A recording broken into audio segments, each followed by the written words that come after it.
How's it going, YouTube? So, when I was at the Paramount ride site, I found a CS gas grenade and decided to take it apart. So, I'm just going to scrub through this video real quick. You see me showing the labeling and just a quick 360. Taking that magnet just to show that the housing, I'm pretty sure it's aluminum, not sure what type. The top portion where the spoon would connect, that's all. It's probably ferrous, but not very magnetic. As you can see, the only part that was really magnetic was the spring. So just screw that off, and nothing remarkable, nothing there.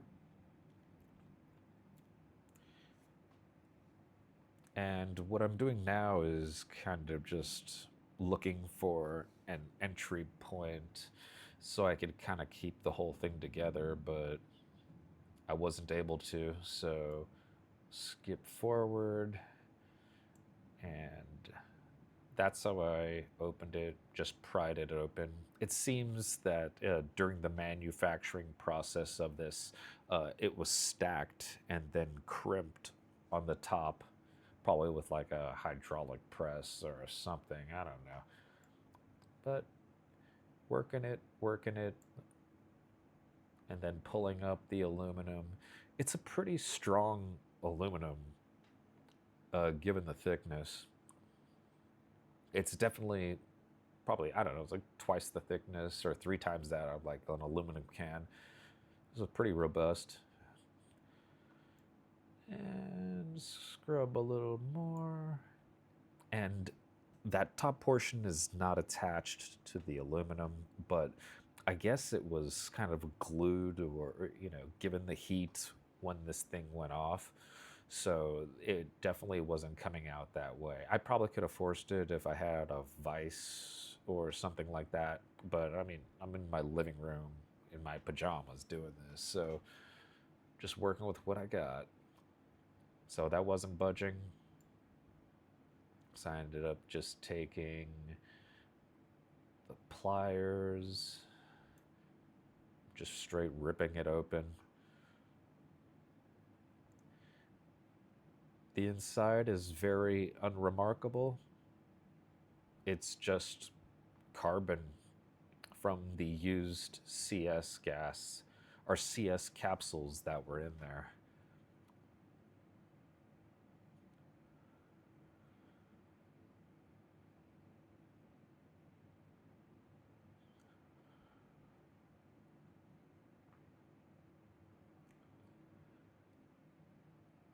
That's pretty much it. So, for the second part of the video, what is my personal experience with CS gas? Well, as you can see in the video behind me, it's a bunch of Marines in a gas house, and that's MCRD San Diego. If they haven't changed it, I most likely was in this very same room going through the exact same training. I've probably been gassed personally, I think maybe like 10 times. The first time is the worst. It really sucks. But every single Marine goes through this, all of them. And you have to do it, I think, once a year, if I remember right. I'm not sure. But this is exactly how I remember it going down. The only difference is in this video, this is weak, weak shit. I remember when we were getting gassed, you could not see your hands in front of your face. Like, it was bad. Like, and we were all, you just heard snot, coughing. It was definitely an uncomfortable experience, but the first time is the worst time. After that, I'm not going to say you completely get used to it, but you're definitely the you're not as in shock. It's more of just an annoyance than something that takes you out of the fight. So with training and repeated exposure, you should be good. Now, the only thing when it comes to safety that I remember in the Marine Corps was they wouldn't let you in this room if you wore contact lenses. That was apparently, from what they said, it could be abrasive on your eyes. So, if you want to fuck around and find out and go to one of these riots, don't wear contacts, FYI.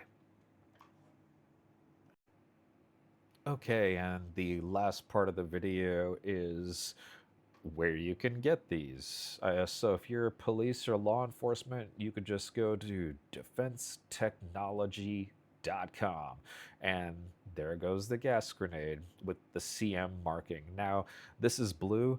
Um, I'm just gonna make the assumption that once this thing heats up, the paint is designed to turn black to let somebody know that it's already been used.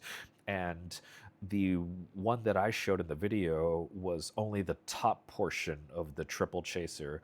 You'll notice that right here, like in there, that's where the other parts went. Because I thought, oh, that's pretty small for a gas grenade. But no, when you throw this, all three of these will split apart, and I guess, take out more hippies and protesters with one gas grenade. Now, in the Marine Corps video that you saw, the guy taking the actual CS tablets, that's this stuff right here, which you could also get from Defense Technology. If you look it up, it's two chemicals. I'm sure if you're good at chemistry, you could probably make this stuff, and then you just literally apply heat. That's it. You saw how it was in the Marine Corps video that I showed earlier. Literally just putting it on a frying pan, and then that causes this to react. And now, in terms of health, like I said, personally, I've been gassed at least 10 times. I have no long term health effects that I am aware of, but this is what the NIH says. Oh, and it actually has the chemical makeup. But it says the effects on humans are relatively unknown because the publications in this respect are mostly on military medical research, partly classified as secret, blah, blah, blah, blah, blah, blah, blah. Is it dangerous? I don't think so. I don't know. But it'll definitely make you uncomfortable. But yeah, don't wear contacts. And yeah, I wouldn't want to be around this if I had any respiratory issues, or if I had a weak heart or anything like that. That might trigger something else. But I'm not a doctor. Don't take anything that I said as medical advice. I am not a munitions expert. I'm just a guy on the internet who decided to take one of these apart. Peace.